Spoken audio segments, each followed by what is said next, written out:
The agenda is sponsored by Newcastle County Government.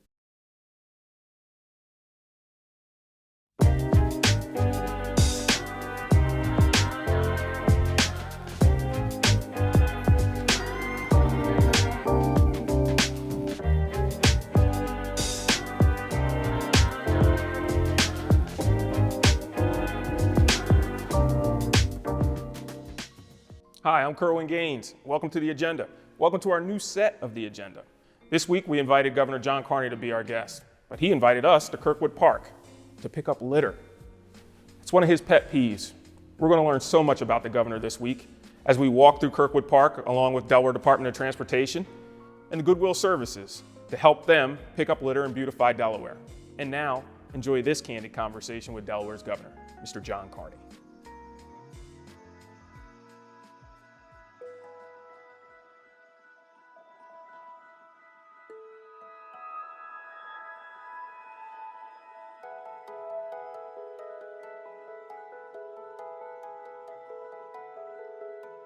Thank you very much for being here today, Governor. Great to be with you this morning. We appreciate it. And today we're picking up litter, one of his favorite pastimes, here in, where are we, sir? We're in behind Stubbs School, which is now an early childhood center and a parent support center with the Christina School District. Really one of the highlights of our efforts to improve educational opportunities for city children. We're here in the park picking up trash as part of our Keep DE Litter Free program, something that really is directed at helping folks take pride in their community. And we got a great team here with Goodwill, and we've got a program that's called Work a Day, Earn a Pay, and we've got lots of guys out here helping out. So everybody's going to want to know, is he really just picking up this trash? Is it just a passion to him? Is it truly a passion for you? It really is, but it goes back to having pride in our community, right? And putting our best foot forward for residents and for visitors to our state. And it's just annoying for me to go around in our city on the on-ramps and off-ramps of I-95 and see just trash, litter. People obviously just rolling their windows down and throwing, whatever it is out the window, thinking that somebody else is going to pick it up. And obviously we do have a crew now to pick it up. But we really want folks to take pride in their community and not do it in the first place. Well, I grew up in the 60s and 70s when we had a real serious litter problem across the country, and there was a big national program headed up by then First Lady Lady Bird Johnson, President Johnson's wife, to get folks focusing on stopping litter across the country. So the part of the agenda that we're trying to bring to people is for everyone to know who is their elected official behind the scenes, not the suits, not the microphones, but who is their elected official. So who are you, sir?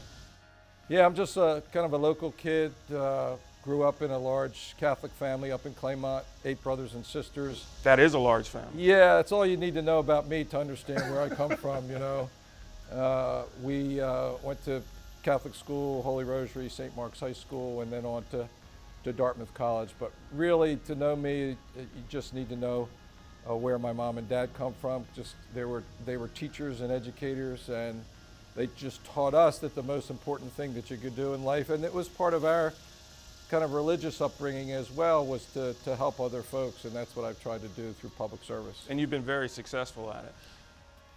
Yeah, it's been fun. It's been interesting. And, I love our city and state. I've lived here in the city of Wilmington now for 35 years. Bought a house with my 2 brothers and my father. Had to underwrite the $70,000 mortgage at the time. I lived right off of Brandywine Park near Warner School. Just love it. Our boys really enjoyed growing up here, and we used to play basketball at the parks across the city in the city summer leagues, and it's just a really good place. And I love serving first as an appointed official and now as an elected official. So where does this passion come from? I mean, it's no secret that you are pro-education. Your legislation and track record has shown that. But where does that start, Governor? Well, let me say 2 things. One, first of all, it is my number 1 priority, and particularly for children from disadvantaged backgrounds and English learners, and that's why we passed legislation to provide specific funding for those student population. My dad was a teacher and educator, and he worked in the old Wilmington Public School District, and I just remember all the work that he did and talking about the challenges that his kids faced back, frankly, in the 70s, you know, when in the 60s and 70s when he worked there, and he was a colleague of Ted Blunt, who is the father of Lisa Blunt Rochester, our Congresswoman. So it comes from that, but it's also the recognition that, you know, if these individuals are going to be successful in their families, they got to get a great start in school. So serving the community, we need to talk about the community, and right now we cannot have a conversation without talking about COVID here in the state. How are things going? I'm a little worried. It's been a tough 2 years, almost 2 years now, starting in March 11th of 2019, and we've learned a lot. I think we've made good progress. We've got a great public health team. We've got great partners with the hospitals, with physicians, with community folk. Initially it was to sort out how to shut things down, right, and do it in a way that didn't harm our economy, or at least protected it to the extent possible, protect workers. We did that mostly with federal money that was made available, and thanks to our congressional delegation for the support there, we were able to help hospitality industry, which was really knocked back on their knees as they had to close their establishments. We did things to help them get some revenue. We supported with the federal money employees and with the Paycheck Protection Program. Then we got better as the summer months of 2019 evolved, went back into a bad surge in the winter months, and then we thought we were clear as vaccinations were flowing into people's arms in 2021. And so gradually we're getting more people vaccinated. We've met the president's goal of getting over 70% of eligible Delawareans vaccinated by July 4th. But there's still so people that are 65 and older, overwhelmingly vaccinated, over 90%. Young adults, not so much, under 50%. Communities of color, our Hispanic community vaccination rates are higher than the white vaccination rates. Vaccination rates for African American population, not as good. And it's mostly around the young adults. So older African Americans, Hispanics, whites, they're all pretty much vaccinated at high rates. It's really that young adult population we have to focus on. Our real focus now is getting children back in school, kind of as we speak, here in the end of August, early September. Get them back in school safely, wearing masks, protecting teachers and staff and the children themselves.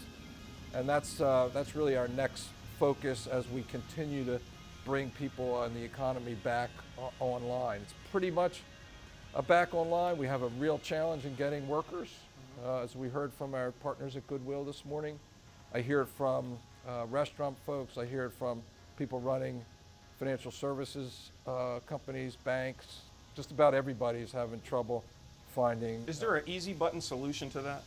There really isn't. I wish there was. Right. You know, everybody has their theory about why it is.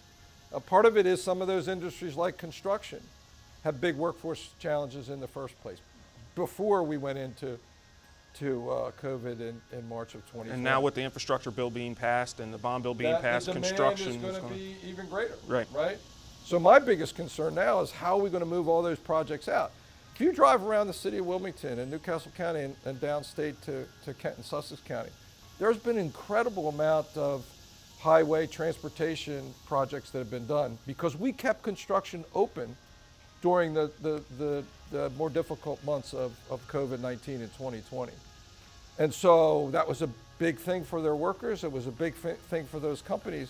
But now we're rolling out hundreds of millions of dollars of new projects.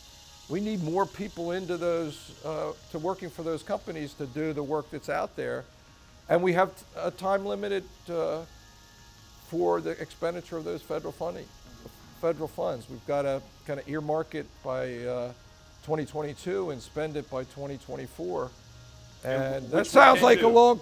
We can do it. Well, we can't do it with the current capacity. It's a great opportunity to do some really good things, and that's what we're going to roll up our sleeves and try to do. But we need workers in just about every industry, and construction is a big one. So we work here with Howard High School, you know, and the Votech high schools in particular, in a program that we call Pathways.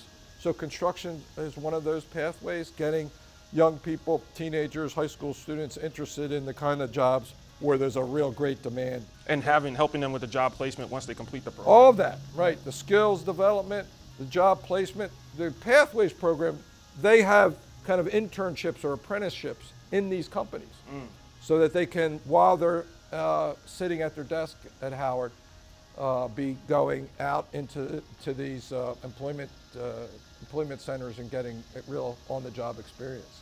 Well, this is what people need to know. Who is John Carney? And programs like this and ensuring that they are functional and helping people out in Delaware and employers out in Delaware, that's what people want to know. So you're no stranger to the classroom yourself or working with folks.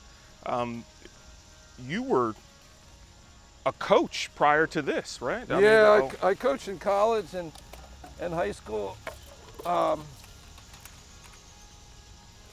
And which is where, when I was at University of Delaware coaching,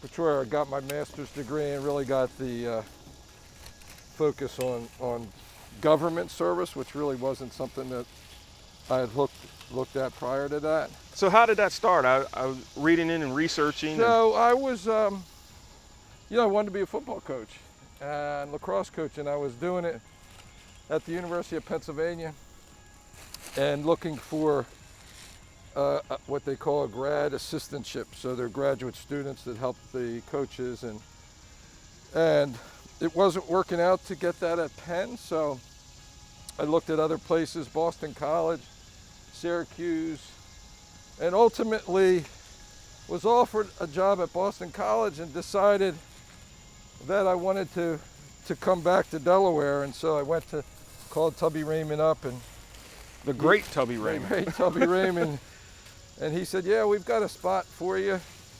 And so I worked there for 4 seasons, and got my master's degree in public policy and public administration, and then eventually, when I was working for Joe Biden, actually, I had to decide whether to keep coaching or not, you know. Yeah. Now I understand that you have 2 sons. I know that you're proud of them. And that age group, what would you say to any child or young adult that has not been vaccinated around that age group to get vaccinated? What is the encouragement that you can give? Yeah, there's not one. I think the challenge is there's not really one specific message that resonates with each one, right?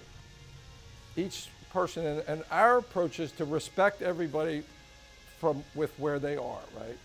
If you try to tell them that they need to get it for a reason that doesn't resonate with them, then you're not going to be successful. So trying to individually sort out what their hesitancy is all about. Is it that they just haven't had time, they don't want to think about it, they're thinking about other stuff, which folks my son's age, that's kind of way they work their way through things. Maybe it's something that they've read on the internet. There's all kinds of misinformation out there. There's a big one with young women about fertility and all that, all of which have been debunked by science.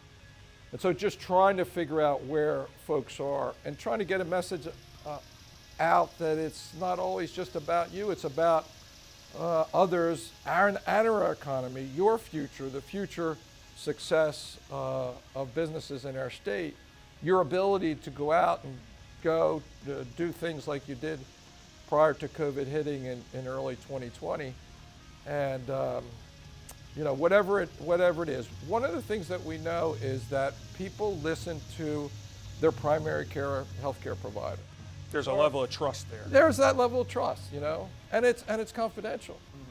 And so I think that's, if you think about the breakdown of where we are in the subgroups that aren't vaccinated, you're talking about a population. Like I ask my folks all the time, what did we do to make vaccination rates for the Hispanic community accelerate like they did and pass others, the total population of our state? Something, I don't know, but I think it was something, I think it was part of the social networks, right? One of the things that we learned in the lower part of our state was that the older folks in the household, so grandma, grandpop, weren't taking their opportunity to get a vaccine because others in the household weren't yet eligible. And this is what we hear somewhat anecdotally. There's not a study to that effect. But so once those other subgroups started to open up, we started to see those rates accelerate. Now, obviously, there are children under 12 years old that aren't eligible to be vaccinated yet. We're hoping that that happens soon, particularly as it relates to bringing children back in school. The vaccination rates for 12 to 17-year-olds, very strong. In fact, almost overcoming or passing by the young adults who have been eligible for a longer period of time. Most of that we expect is because of parental guidance. And you brought up before about the on-ramps and off-ramps here in the state. And gosh, it's terrible. What's going on? And what happens clearly is, and so you might have seen the sign, people drive up and oftentimes there's a light there and they'll just roll down their window and throw their whatever fast food thing out. And so we do a lot of work around that. I want to put signs up there so people will see, the message before maybe they do that. So, and there are other places, we go out. We've done big sweeps here through the Eastside, and you can just tell when there's a couple vacant lots. People just dump a lot of stuff in these vacant lots, and some of it's dumping. It's not really litter. I mean, it's litter to the extreme, I guess. But all could be associated with fines. Yeah. That's not our focus. Our focus really is getting people voluntarily to kind of do the right thing or not do the wrong thing. So what would you say to parents? This is the first week of school for a lot of districts in the state, and it will be over the next couple of weeks. What would you say to parents that are taking their kids back to school or taking their students back to school or worried about that? Yeah, so what I would say to all parents, both the parents who are really energetic about having everybody wear masks and all the protective measures and a little nervous about their little ones getting COVID, is that these protective measures, mostly mask wearing that we've talked about, are geared just for that. One of the things that we've learned through the last almost 2 years now is that wearing a mask is the most protective thing that folks can do. And when you think about it, it's really a small thing compared to closing down sectors of the economy where people lose their jobs. They go. We will not have the federal resources to support businesses like we did in 2020. We used over $1 billion of federal money to support workers, to support businesses that were afloat, just to keep them afloat, so that business owners could pay the rent, so that workers could pay their rent or their mortgage. We had specific programs for that. We had programs to help individuals get certified in different professions and trades so that they could, go to work when things got better. If we want to get better, and everybody does, no matter what their political stripe or how they feel about wearing masks in the short term is the best way to do it. Nobody would be happier than me, more happy than I am, to say, okay, things are good. We don't have the spread in our community that requires folks to take that protective measure if you want to, and some folks will anyway, right? Here's an indication of how successful wearing masks is. We had no flu season last year to speak of. I got a call from one of the hospitals here in town saying that they wanted to alert me to the fact that they had to lay off lots of people. And I said, you got to lay off people right in the middle of a pandemic? The answer was they had no children in the hospital because of flu, because everybody was wearing a mask. An unintended consequence that nobody really thinks about. But what it tells you is it actually works.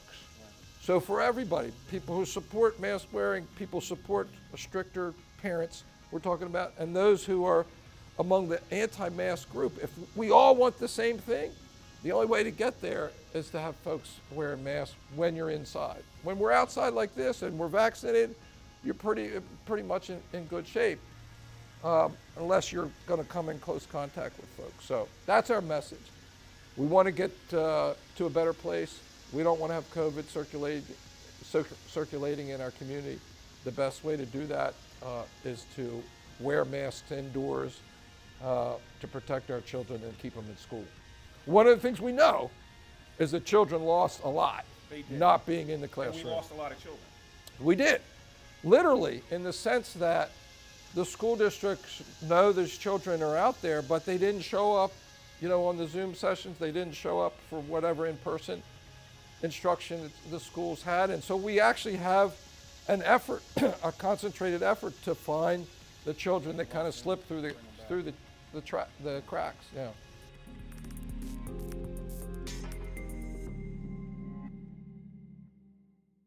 Well, what did we learn from Governor Carney this week? We learned that he does not like litter. We also learned that Kirkwood Park is beautiful. So what are we going to do on the agenda? We're going to begin to bring you behind the scenes and candid conversations with your elected officials to ensure that your topics are on the agenda. We look forward to seeing you next week.